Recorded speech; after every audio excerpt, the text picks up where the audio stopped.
It's Chiles Rellenos Day here in my kitchen. Now, when you say Chiles Rellenos, you're really making a commitment to make something really beautiful for people you care about.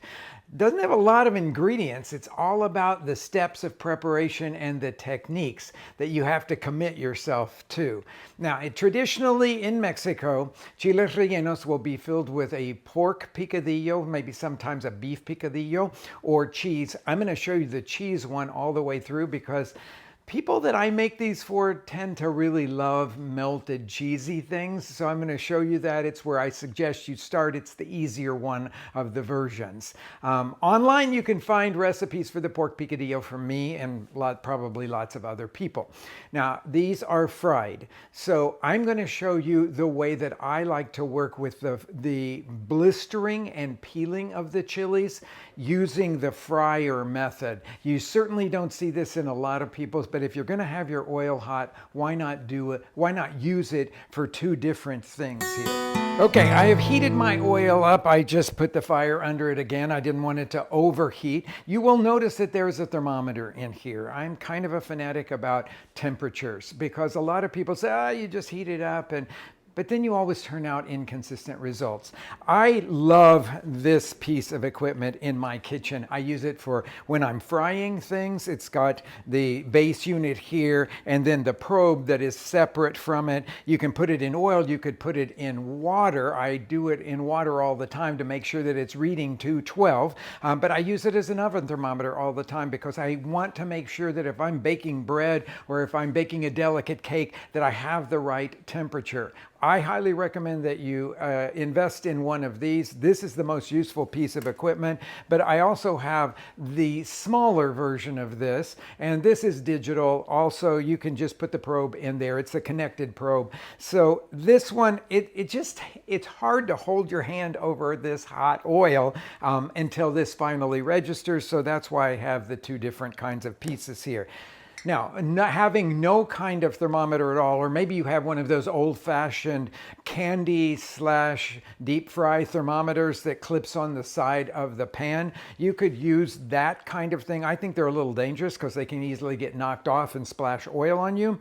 But say you don't have any kind of thermometer and you want to make chiles rellenos. What do I look for? First of all, I use olfactory senses here. When I first get that smell, that thing that we call that sort of deep fry smell, that's usually at about 300, this is getting hot again here, is about 360 degrees. That's where we want this to be. You'll see a slight shimmering on the surface of the oil. And so when I'm stuck in a place that I don't have thermometers, that's the way that I detect whether it is hot enough or not. But that's only sort of to get you into the ballpark there. Now, what am I frying in? I'm frying in cast iron. In this situation, it is enamel coated. I also have another piece of equipment right here. This is my old-fashioned cast iron deep skillet. They oftentimes will call this a chicken fryer. This is inexpensive. This is more expensive. I highly recommend these guys. I have fried in this for years. I think I've had this for almost 40 years. I love this piece of equipment. But this one is going to show it off a little better. That's why I chose this particular one, the enameled cast iron. So I want it to be at about 360 degrees. I've overshot just a little. Why do we do it in cast iron? Because it holds heat really well. So I could turn this off and it wouldn't lose heat for quite some time. Now, when you're working with a chiles rellenos central southern Mexican style, you're going to be using the poblano chilies for that. They're very commonly used. In fact, almost exclusively used in the central and southern part of Mexico. But you want, for your own satisfaction and ease here, you want to choose ones that are as flat as possible and as few creases as possible. So when you go to the store, and I highly recommend going to a Mexican grocery store for these because you'll find more bigger heaps of them and you'll be able to choose the ones that are the easiest to work with. Flatter, very few creases. So I'm going to put them here into this hot oil. Nothing will happen right away. I'm at about 380 right now on my temperature. And you'll notice that they'll just start blistering. Do you hear that popping that's happening now? That's the blistering starting. If you didn't do the blistering in oil like that, like this one that I'm showing you here, you would instead be doing it over an open flame or up under a broiler. A preheated broiler, as close as you can get to it, is what I would suggest there. But this goes faster, and it's, I will say, in all told, very much easier to work with. In our restaurant, when we make chiles rellenos, we always put the chiles into the deep fryer to blister their skins. And I'm going to show you right what it looks like here in just half a second. I think it's about ready. Yeah. Okay, so we've got now a nice even blistering going on. Watch when I turn this guy over here. You can see that there's a nice even blistering across the chile. Okay, so I do these. I like to work with about 1 inch to 1.5 inches of oil in this particular pan, which is about 8 inches, a little more like 9 inches across. It took me about 5 cups of oil. This oil, by the way, can be reused. You just strain it at the end of all of this cooking and put it into the refrigerator, and then you'll have it when you want to do another kind of fried thing. I know a lot of people don't do a lot of frying at home these days, but I always have that frying oil strained and in my refrigerator when I want to do these kinds of things. Okay, we're getting pretty close to where we need to be here. Then, of course, you would go, I'm only going to do 2 of the 6 that this recipe is written for. These are really large chilies. 1 per person is sufficient for a serving of it. So now I've got everything blistered on both sides of these guys. So we would continue on till we got them all done. And then we're ready to move on to doing the peeling of them and the slicing open and cleaning the inside. I got to wait till these things cool down a little bit because they just came out of hot oil. And so I'll meet you back here when these have cooled a little bit to show you the next step of preparation. Chiles are now cooled off to room temperature, so we have to peel off all of the skin that has been blistered now. I oftentimes will use a little bit of water to help me, so I've got a bowl set up beside me here for that, because when you're working with the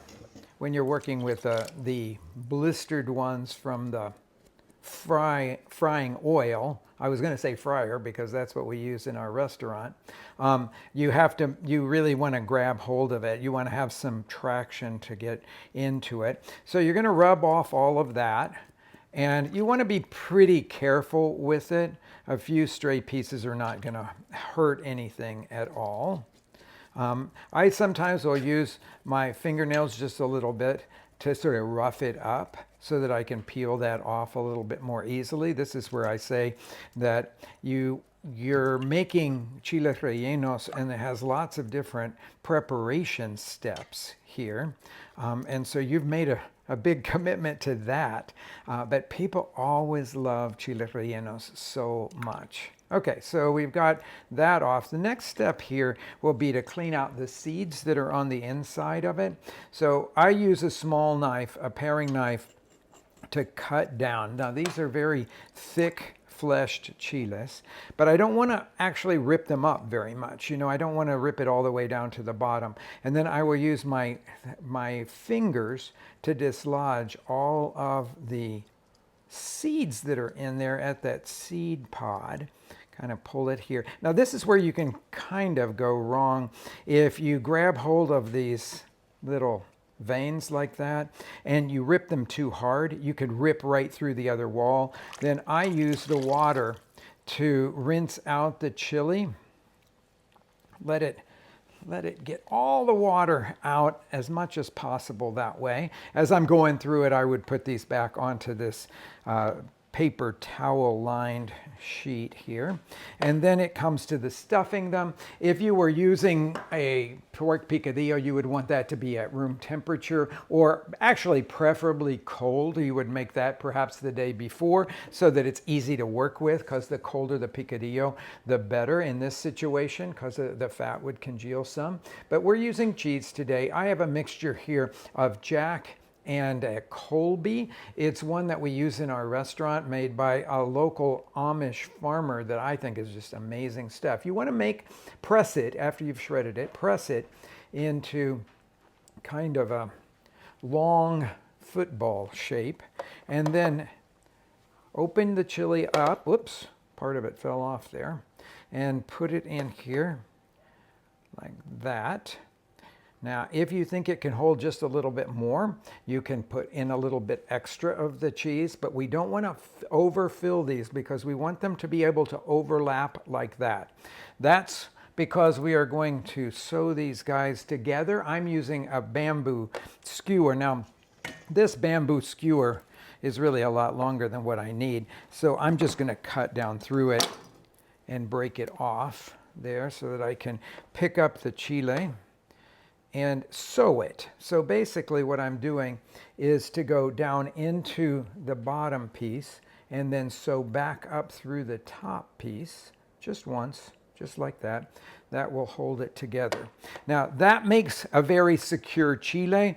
Some people use toothpicks for that. You can feel free to do it. I find that the skewers are way easier to work with. They're much more substantial, so they hold better, and they're easier to work with in my hands. Now this next step is what I'm going to tell you that we do in our restaurant. Most people don't do it, but boy, I think it makes the next steps after this, which are battering and frying, to be way easier.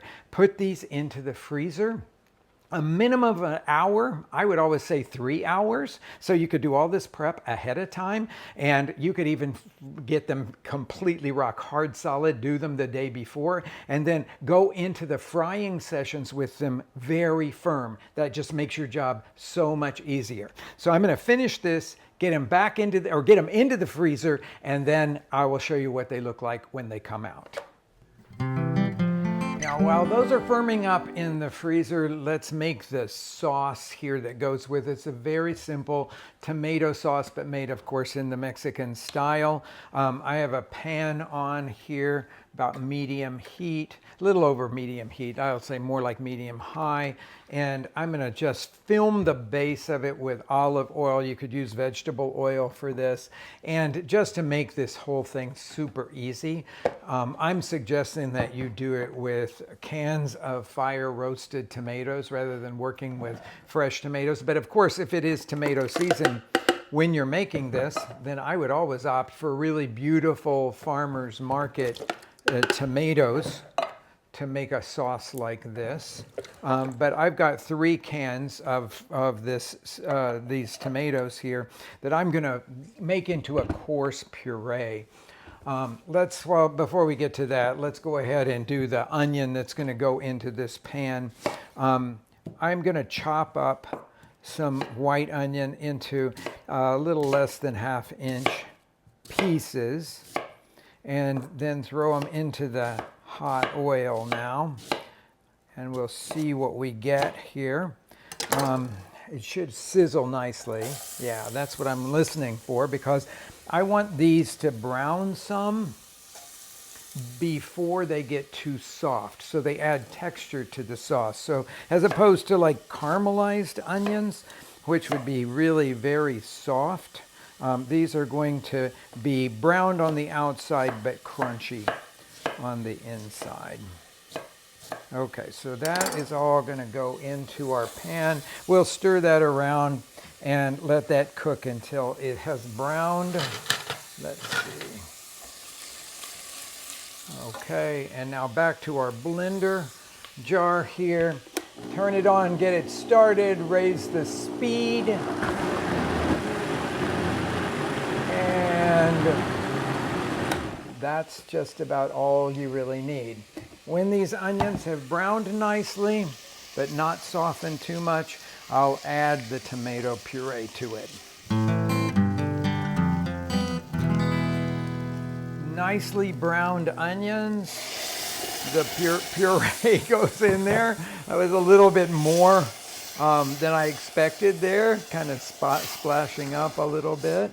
But we're going to stir this now until it's reduced and really thick. I'm going to say almost to the consistency of a tomato paste here. That concentrates all of the flavors and it gives it that really Mexican flavor profile.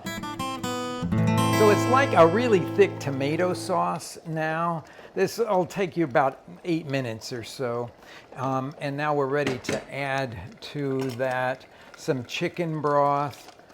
If you're cooking for vegetarians, then add some vegetable broth to it. Now, this sauce, when we serve it, should be like what I'm going to call a brothy tomato sauce. If we've gone now from a really thick tomato sauce to a brothy tomato sauce, I'm going to add the first addition of salt to it.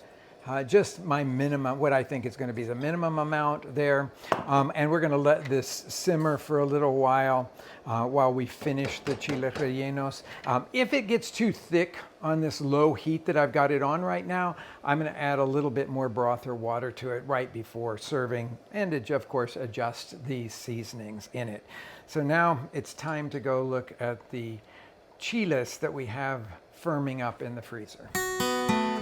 That classic batter for chiles rellenos, especially in central Mexico, is this what I call a souffle batter.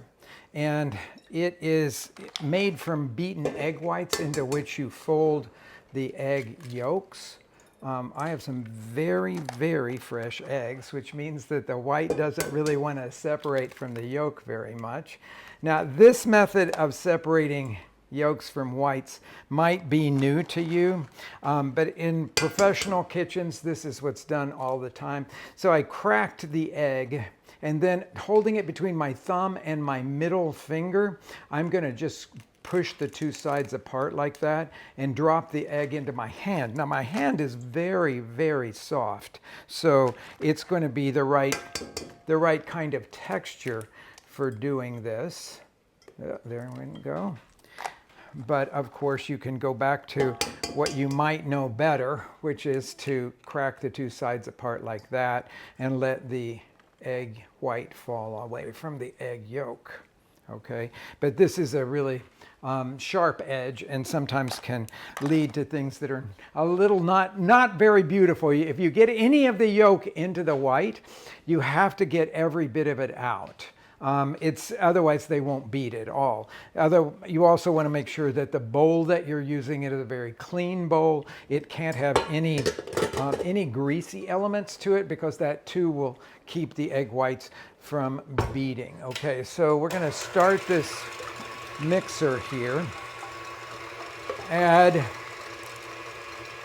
little bit of salt to it. There we go. Now, while those are beating, and we want them to beat all the way to sort of stiff peaks at this point before we add the egg yolks and a touch of flour, we have to get set up for doing everything one after another. So I've got flour in a plate here. You want to be completely ready for this. I am reheating the oil. Right now it's at 320 degrees, but I've got it over a kind of medium flame where I know it's going to be right. So it's going up regularly here. It'll probably be right at that 360 when I am ready for it. And let's go back and take a look at the eggs. So there's stages of egg white beating. The first is what you would call the frothy stage, and that's the stage that we're at now. That will be followed by a soft peak stage, and then the firm peak stage or the stiff peak stage. We need to get it all the way to the stiff peak stage before we start folding in the egg yolks. I can tell that these are at the very stiff peak stage, so this is a little bit more than what you would do if you were folding them into a cake batter. Let me see if I can make that look like a really stiff peak there, okay? A little Mount Everest-y. And I'm going to put the yolks right on top. and fold those guys in with a spatula here. And then I'm going to add some flour to the bowl. Just sprinkle it over the top, a couple tablespoons in there. And that will stabilize this batter. And for everything that we're going to be doing, you will find that that is a godsend to have that little bit of flour in this light and fragile batter.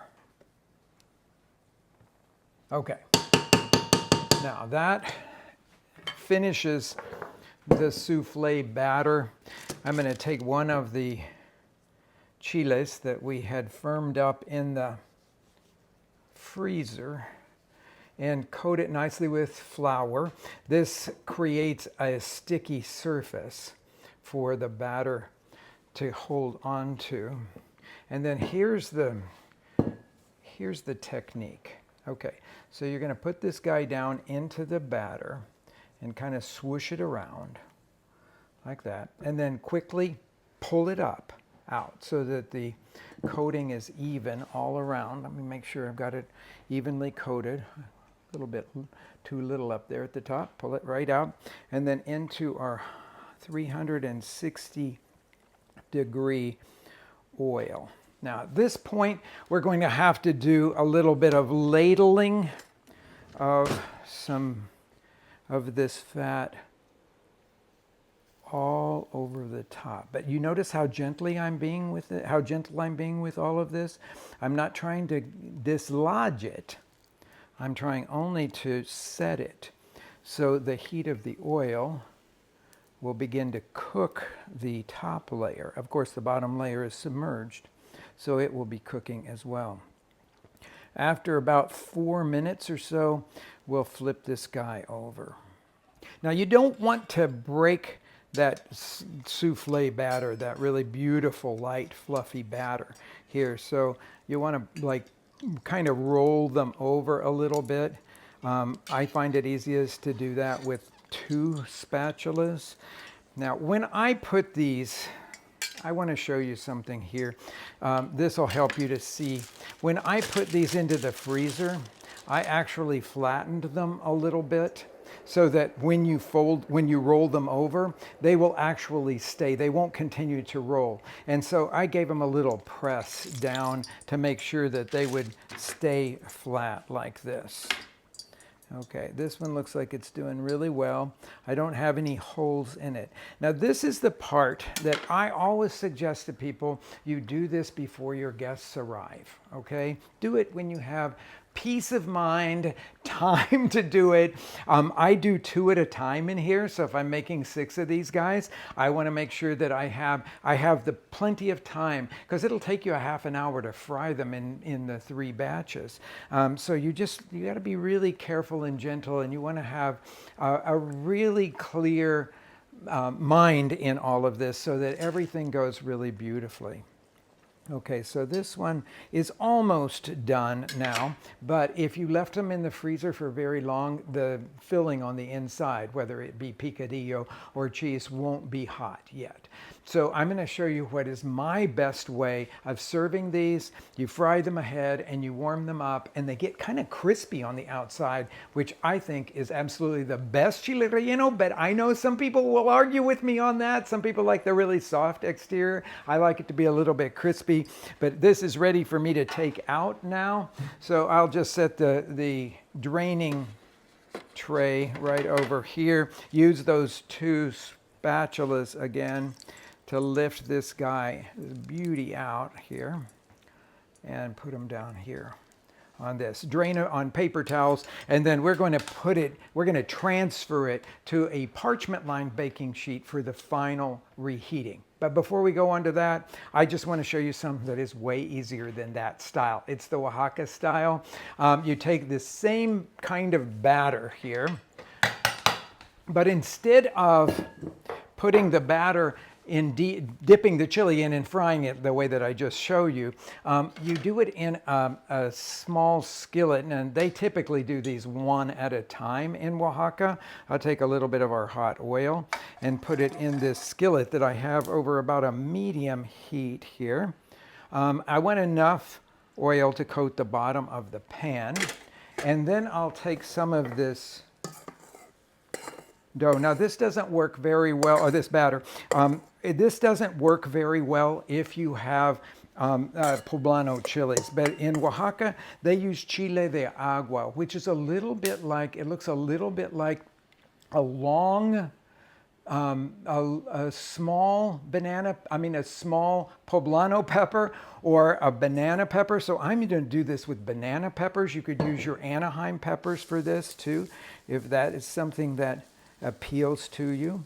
So you spread it out in an oval, but it has to be long enough. I have a banana pepper here that is filled with cheese. Now I didn't even put these in the freezer or do any picks on them to hold them, because you'll see that this will go pretty easily here.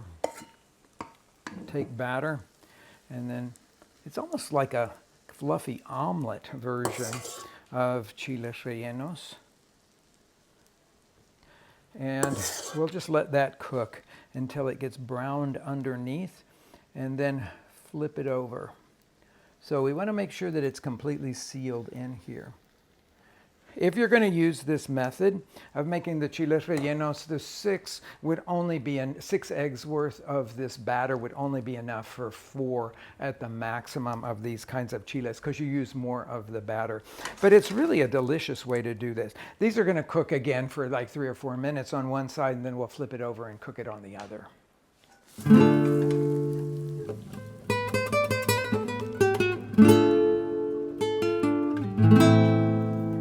Hard part is done.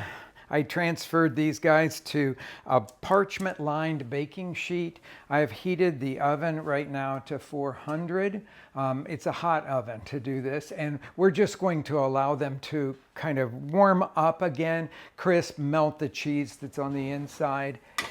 That'll take just a few minutes. Okay, we are to the final stage here. This is probably the most technique intense dish in the Mexican repertoire. It's not complicated, it just requires that you have a little bit of technique under your belt, let's say. So I tasted this sauce. I got the seasoning exactly right on it, and you can see it's quite brothy. Now I'm going to spoon some of it, or ladle some of it, into this plate. I'm going to do the second one, the more omelet-like one, into a wider plate, because that chili actually comes out bigger. So there's a couple of ladles of the sauce in each one. So now the Oaxaca style chile relleno, kind of omelet-like, will go right there. And we'll do the same thing with our more classic poblano version of it, right there. I've got some flat leaf parsley, because if you spend this much time, you want to do your very best to make these dishes look really beautiful. So I'm just going to set some of this parsley around the outside of it. It just adds a fresh element too. And around this guy over here, although it's flatter, and so it might just be pretty with some of it sprinkled over the top of it like that. And there you have your 2 different styles of chiles rellenos, both of them with that gorgeous souffle batter on it. Both of them filled with cheese, which is what I would recommend for the first time going through this. But I love them. I love that juxtaposition of the roasted chili and the cheese, of course, but with the tomato sauce. No chili in the tomato sauce. There's plenty in the stuffed chili. And then that very unique, very special souffle batter. I hope you love these guys. They're so delicious. Take an afternoon sometime and make